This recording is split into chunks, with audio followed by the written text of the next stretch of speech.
Good afternoon students, हमारे साथ मन्नत है और मन्नत का इस बार स्कोर आ रहा है 715। हम मन्नत से पूछेंगे कि एक क्वेश्चन उनका कहाँ पे गलत हो रहा है। मन्नत बरनाला के रहने वाले हैं, बरनाला पंजाब में है। यदि आप लोग को बरनाला के बारे में नहीं पता, मन्नत ने हमारी टेस्ट सीरीज ज्वाइन की थी और सारे टेस्ट के मन्नत रेगुलरली टॉपर लिस्ट में दिखाई देते थे। आपको स्क्रीन पे दिखाई दे रहा होगा मन्नत का नाम हर एक टॉपर लिस्ट के अंदर। और हम मन्नत से बात करेंगे, मन्नत के साथ समझने की कोशिश करेंगे कि मन्नत को लग कैसा रहा है। हालांकि आप उनका चेहरा देख के ऑलरेडी समझ सकते होंगे कि उनका दिल कर रहा है दौड़ने का, पर अभी हमने उन्हें पकड़ के बैठा लिया। मन्नत, कैसा लग रहा है? सबसे पहले ये बताइए। बहुत अच्छा लग रहा है। बहुत जबरदस्त लग रहा है, ऐसे बोलो। मतलब इच्छा कर रही है कि उड़ के कहीं घूम के आओ, ऐसा है? ठीक है, तो ये बताओ कि मतलब पेरेंट्स का क्या हाल है, सिस्टर का क्या हाल है? वो भी खुशी से पागल हो रहे हैं। या बहुत जबरदस्त है। तो मन्नत, मुझे एक चीज बताइए कि आपने हमारी टेस्ट सीरीज कब ज्वाइन की? 15 अक्टूबर को फर्स्ट टेस्ट था, तो मैंने 13 अक्टूबर को ज्वाइन की थी। ठीक है, वेरी गुड। और ये बताइए, आपने नीट प्रेप का टेस्ट सीरीज लिया, आपने एलन का भी लिया होगा, आकाश का भी लिया होगा और बहुत सारे इंस्टीट्यूट्स का लिया होगा। तो आपको हमारी टेस्ट सीरीज में ऐसा क्या मिला जो बाकी टेस्ट सीरीज में नहीं था? यदि आपको कोई कहे कि कंपेयर करो, क्योंकि बहुत सारे स्टूडेंट्स मल्टीपल टेस्ट सीरीज लेते हैं। इनफैक्ट अब हमारी क्लासरूम टेस्ट सीरीज भी हम अनाउंस कर देंगे 2 दिन के अंदर, 2025 के लिए 110 सेंटर्स पे होगी। हाँ, तो मैं आपसे कह रहा था कि तो हमारी टेस्ट सीरीज के अंदर आपको ऐसा क्या मिला जो बाकी टेस्ट सीरीज में नहीं था, यदि कंपेयर करना हो तो? क्वेश्चंस हर बार न्यू करने को मिलते थे, कभी भी रिपीटेड क्वेश्चंस नहीं होते थे और ऐसा लगता था कि ये क्वेश्चन कभी आपने पहले सोल्व नहीं किया। और बाकी टेस्ट सीरीज में तो कई बार ऐसा लगता था कि वो क्वेश्चंस रिपीट हुए हुए हैं। आपको पता है मन्नत, इसका रीजन बहुत सिंपल सा है। हम लोग तो neetprep.com पे सिर्फ एमसीक्यू प्रैक्टिस और टेस्टिंग कराते हैं। तो हमारे जो बेस्ट टीचर्स हैं, जैसे डॉक्टर एनके शर्मा है ना, जैसे आशुतोष नाथ सर है, जैसे विवेक सर है, जैसे शशि सर है, वो सब क्वेश्चंस और टेस्ट बना रहे होते हैं, राइट? वहां पे क्या होता है, बड़े बड़े कोचिंग में जो बहुत जबरदस्त टीचर होते हैं, वो शोमैन होते हैं, वो क्लास में जाके पढ़ाना पसंद करते हैं। जो छोटे मोटे काम होते हैं ना, क्वेश्चन और टेस्ट वाले वगैरह वाले, वो फर्क है। ठीक है, आपने एक चीज नोटिस की कि हमारे फिजिक्स के पेपर में बहुत सारे डायग्राम होते थे। इस बार नीट के पेपर में भी बहुत सारे डायग्राम थे। जनरली जो टेस्ट सीरीज होती है, इवन पुराने वाले जो नीट के पेपर आ रहे थे, उसमें एक एक दो डायग्राम हो रहे थे। इस बार कितने डायग्राम थे? 15-16 डायग्राम दिए उन्होंने। हाँ, डायग्राम बेस्ड काफी पेपर था ये सर। और हम लोग भी हर एक पेपर में 50 में से 25-30 क्वेश्चन में डायग्राम होता था, राइट? Yes sir, almost. या, दैट इज गुड। तो एक चीज बताओ, कितना स्कोर आता था आपका हमारे टेस्ट में? 680 to 715, 720 भी एक में आया था। फ्लक्चुएट करता था मेरा स्कोर जनरली। तो हमारा पेपर आपको नीट के पेपर से मुश्किल लगता था? मुश्किल लगा? लिट भी, मतलब ज्यादा नहीं, उसी लेवल का ही होता था मोस्टली। यदि आपको 3 चीजें बतानी हो स्टूडेंट्स को कि ये चीजें करने से मन्नत गोयल जैसा स्कोर आएगा, तो आपका जवाब क्या होगा? फर्स्ट, पहले तो एनसीईआरटी को थोरोली अच्छे से पढ़ना है। NCERT। सेकंड मतलब नोट्स भी बिल्कुल अच्छे से पढ़ना है, सिर्फ एनसीईआरटी से कुछ नहीं होगा। पहले नोट्स से क्लियर होगा, फिर एनसीईआरटी होगी। थर्ड, और क्वेश्चन प्रैक्टिस, क्वेश्चन तो सबसे ज्यादा प्रैक्टिस करने हैं। ठीक है, तो मैं आपसे एक स्पेसिफिक सवाल पूछना चाहता हूं। आपने भटिंडा में एक कोचिंग भी ज्वाइन किया था, उसका नाम क्या है? Magnet institute. क्या आपका उस कोचिंग को ज्वाइन किए बिना सिलेक्शन होता? नहीं। क्या इसका मतलब यह है कि इस एज में एक क्लासरूम कोचिंग होना भी इंपॉर्टेंट है, जिससे आपका रिदम, आपका एक शेड्यूल बन जाए और आप एक पर्टिकुलर टाइम पे जाके अपने और बाकी लोगों के साथ बैठ के पढ़ पाए? वो बहुत इंपॉर्टेंट है या नहीं है? यस सर, वो भी इम्पोर्टेंट है। वो भी इंपॉर्टेंट है। तो मैग्नेट इंस्टीट्यूट फैंटास्टिक है। तो मैग्नेट में आपको अच्छी तरह पढ़ाएगा और फिर आपने उसके बाद क्वेश्चन प्रैक्टिस और टेस्टिंग वहां पे भी की और हमारे साथ भी किया। Yes sir. तो क्या मैं ये बोल सकता हूं कि सक्सेस के लिए बहुत जबरदस्त मेहनत करनी है, क्लासरूम कोचिंग, एमसीक्यू प्रैक्टिस और टेस्टिंग चाहिए, और बार बार अपने वीक एरियाज पे मेहनत करनी है? Yes sir. मन्नत, मैं एक फाइनल चीज आपसे पूछना चाहता हूँ। बहुत सारे स्टूडेंट्स है ना, एंड के अंदर ये मैराथन वो मैराथन वन शॉट, कुछ लोग तो एग्जाम के दिन है ना क्वेश्चन सॉल्व करा रहे थे, वो चीज यूजफुल होती है नहीं होती है? वन शॉट तो मैंने आज तक नहीं लगाए, मैंने खुद की शॉर्ट नोट्स होते हैं वही पढ़ना बेस्ट रहता है। और आपने कोई मैराथन लगाया एक बार में पूरी फिजिक्स पढ़ लो? नो सर, फायदा ही नहीं है, उसका टाइम वेस्ट है। तो मैं स्टूडेंट्स को ये बोलता हूँ कि जैसे अब काफी सारे स्टूडेंट्स, जैसे मैं खुद एक ड्रॉपर हूँ आईआईटी का, मेरा फर्स्ट टाइम में सिलेक्शन नहीं हुआ था क्योंकि बहुत सारे स्टूडेंट्स को बोर्ड्स और नीट या जेई साथ में मैनेज करने में प्रॉब्लम होती है। पर यदि आपने बोर्ड एग्जाम दे दिया, आपका एग्जाम खत्म हो गया, आज से तैयारी चालू करनी है 1 साल की, और आप रेगुलरली मेहनत करोगे, मेरे हिसाब से सबसे बड़ी प्रॉब्लम यह है कि स्टूडेंट्स टाइम नहीं देते। वो सोचते हैं कि सब कुछ है ना शॉर्टकट में कर लेंगे, सिर्फ पीवाईक्यू कर लेंगे, सिर्फ वन शॉट देख लेंगे, मैराथन में पूरी फिजिक्स कर लेंगे। टाइम देना चाहिए प्रॉपर, राइट? Yes sir. तो बॉस एक चीज बताओ, आपने यस सर बोला तो लोगों को आप थोड़ा डराते हैं। आप दिन में कितने घंटे पढ़ते थे? कोचिंग के टाइम तो 8 आवर्स और बाद में 12 to 13 आवर्स। ठीक है मन्नत गोयल, तो आपसे एक एक करके पूछ रहा हूँ, आप सुबह कितने बजे उठते थे? 8:30 और 9 8:30 और 9, ठीक है। आप स्कूल जाते थे नहीं जाते थे? नो। डमी स्कूल जिंदाबाद, स्कूल है डमी, वेरी गुड। तो 9 बजे उठे, उसके बाद आपने क्या किया? ऊपर से जब तक सो नहीं जाओगे तब तक अपना पूरा है ना बही खाता मुझे बता दो। मैं क्यों पूछ रहा हूँ, बहुत सारे 2026 के एस्पिरेंट जो अभी 10th से 11th में आए हैं जानना चाहेंगे कि क्या रूटीन होना चाहिए, क्या करना चाहिए, तो इससे उनको आइडिया मिल जाएगा।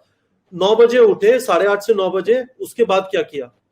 10 से 2 कोचिंग्स होती थी। सुबह 10 बजे से कोचिंग है, कितने बजे तक? 2:30 तक।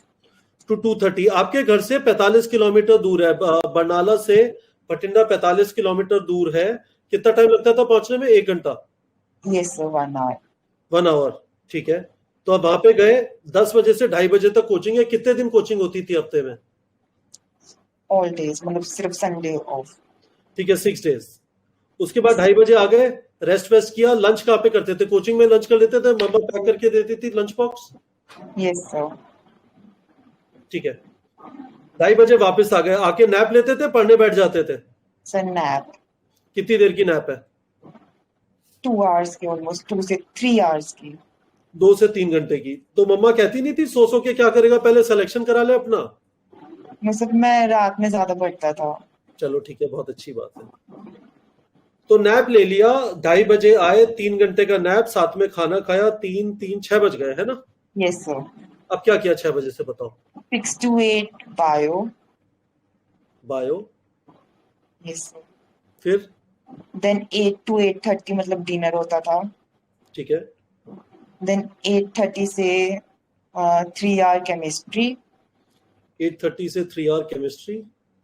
Then 3 hour physics. बहुत ब्रूटल है यार ये तो। इतनी ज्यादा पढ़ने की जरूरत है क्या? अगर शुरू से कॉन्सेप्ट स्ट्रॉन्ग रखने हैं तो यस। ठीक है। तो हमारी भी एक क्लासरूम कोचिंग है जनकपुरी दिल्ली के अंदर। तो वहां पे 2026 के हमने 2 बैचेस बना रहे हैं, 50-50 स्टूडेंट्स के। तो आप कह रहे हो कि इस टाइप का डिसिप्लिन, पर कोई स्कूल जा रहा है तो इतने घंटे पढ़ नहीं पाएगा, और शायद इतने घंटे की जरूरत भी नहीं है क्योंकि स्कूल के अंदर भी कुछ कुछ पढ़ा देंगे उन्हें, राइट? Yes sir. यदि आप अपनी लाइफ रिवाइंड कर सको तो आप स्कूल जाना चाहोगे नहीं जाना चाहोगे? आसपास अच्छे स्कूल नहीं है? नहीं है तो है, बट कोचिंग अच्छा ज्यादा रहता है। गुड, ठीक है। और मैग्नेट में आपको बहुत अच्छे तरीके से पढ़ाया गया, ये डिसिप्लिन रखा वहां पे? Yes sir. गुड। तो एक चीज बताओ, हमने एंड के अंदर खूब सारे क्वेश्चन डॉक्टर शर्मा ने, आप डॉक्टर शर्मा को जानते ही हैं, उनको है ना अच्छे अच्छे क्वेश्चन देने का बड़ा शौक है। तो अपने चैनल पे उन्होंने, आपको पता है उनका एक क्वेश्चन बैंक, उनकी एक बुक भी है, मास्टर क्लास इन बायोलॉजी। ये सर बाद में पता चला था मुझे। Yes sir. पर आपने क्वेश्चन खूब प्रैक्टिस किया उनके? हाँ यस सर। यार, तो मुझे एक चीज बताओ, वो है ना क्वेश्चन को घुमा घुमा के देते, तो कई बार बच्चे कहते थे कि सर ऐसे क्वेश्चन थोड़ी आएंगे, नहीं आएंगे, पर क्वेश्चन एनसीईआरटी बेस्ड होते थे। और बच्चों को एक चीज ये समझनी पड़ेगी कि वो एग्जामिनर ना बने, वो टेस्ट देने वाले बने, वो ये ना सोचे कि पेपर हम सेट करेंगे। हाँ यस सर। सर उस लाइन से क्वेश्चन बनाते थे जो आपकी छूट जाती थी कई बार, तो मतलब बहुत अच्छा टेस्ट होता था। जबरदस्त है मन्नत, तो अब मजा आ गया। मुझे एक चीज बताओ, बरनाला में आज तक किसी की आपसे ज्यादा स्कोर आया है? पता है? नहीं? शायद नहीं, श्योर नहीं। तो मैं आपको बताता हूँ ब्यूटी क्या है। अब आएगा। और क्यों आएगा? क्योंकि बहुत सारे लोगों को पता चलेगा, आपका अखबार में नाम छपेगा, बरनाला के लोकल पेपर में होगा। और ये इंस्पिरेशन चाहिए, मतलब मुझे तो ऐसा लगता है कि छोटे छोटे जगह हैं बरनाला के पास में, मैंने संगेड़ा धौला वगैरह में, अब वहां पे जो बच्चे रहते हैं, ऐसा नहीं है कि उनमें दिमाग नहीं है ना, पर कई बार खुद में कॉन्फिडेंस नहीं होता है कि बड़े बड़े शहरों के लोग हैं, दिल्ली के, बॉम्बे के, मेरा क्या चांस है? चांस तो यहाँ पे बैठा है, राइट? और यहाँ पे यस। यदि जज्बा है, तो आपको कभी लगा नहीं कि आपके बस की नहीं है? No sir. आपके जो टीचर्स थे मैग्नेट में, वो आपको बहुत मोटिवेट करते थे? Yes sir. ठीक है। तो आपके जो मैग्नेट के टीचर्स थे उनके नाम ले दीजिए, और मेरी तरफ से भी उनको एक लंबा सल्यूट है। मैं ये जानता हूं कि जो कोचिंग है जहाँ पे आप रेगुलरली जा रहे हैं, उनका कहीं ज्यादा बड़ा रोल है। हम लोग जो रोल प्ले कर रहे हैं वो ये है कि उसके अंदर आपका जो फर्दर रिफाइनमेंट और स्कोर बूस्टअप है ना, पर डे टू डे उन्होंने मेहनत की है 2 साल आपके साथ। तो अपने टीचर्स के नाम बोल दीजिए, और ये वीडियो उनसे भी शेयर करिएगा। Chemistry Pinky ma'am. Pinky physics, ma'am. Yes sir. Pinky ma'am. Physics Rishi sir. Physics Rishi sir. Zoology Abhishek sir. Zoology Abhishek sir. And botany Sunil sir. Botany Sunit sir. इन चारों टीचर ने आपको कंटिन्यूअसली मोटिवेटेड, गाइडेड, एक डायरेक्शन में रखा। Yes sir. बहुत जबरदस्त है मन्नत, आपसे बात करके बहुत अच्छा लगा। I also want to congratulate Magnet Institute. आपने बाकी एलन आकाश वगैरह का टेस्ट सीरीज भी ज्वाइन किया था, आई एम श्योर आपको उनसे भी फायदा हुआ। और आपने जो हमारी टेस्ट सीरीज के बारे में और हमारे क्वेश्चंस के बारे में फीडबैक दिया, that is fantastic. But students, please understand, this student that you are seeing in front of him who is looking extremely happy, यदि आप लोग को जानना है कि मेहनत क्या होती है तो सुन लीजिए। मंडे नहीं, मतलब हर रोज 8:30 से 9 बजे के बीच में उठेंगे। 10 से 2:30 बजे तक इनकी कोचिंग है। बरनाला से भटिंडा जाएंगे, उसके बाद ये सो जाएंगे आके 2 से 3 बजे तक। 6 बजे से 8 बजे तक बायो, 8 से 8:30 डिनर, 8:30 से 11:30 केमिस्ट्री, और 11:30 से 2:30 फिजिक्स, और उसके बाद ये सो जाएंगे। Every day for 365 into 2 days। इतनी मेहनत कर, कुछ खेलते भी थे? बिल्कुल भी नहीं। स्पोर्ट्स में तो जनरली इंटरेस्ट नहीं है। कुछ टीवी देखते थे, कुछ नेटफ्लिक्स। क्या आपको पता है कि नेटफ्लिक्स पे सीक्रेट गेम्स है? नेटफ्लिक्स तो मैंने कभी नहीं देखा। अच्छा। क्या आपको पता है कि अमेजोन प्राइम है कुछ? क्या आपको पता है कुछ हॉटस्टार है कुछ? क्या आपको पता है यूट्यूब शॉर्ट्स है? क्या आपको पता है इंस्टाग्राम रील्स है? क्या आपको पता है टिकटॉक है? कुछ भी नहीं पता। पर मन्नत को फिजिक्स, केमिस्ट्री और बायोलॉजी पता है। मन्नत, आपसे बात करके बहुत अच्छा लगा, कंग्रेचुलेशन। आप मेरी तरफ से अपने इंस्टीट्यूट में अपने पेरेंट्स को, अपनी सिस्टर को, सबको मेरी तरफ से बहुत बहुत बधाई। Congratulation to you. Thank you sir.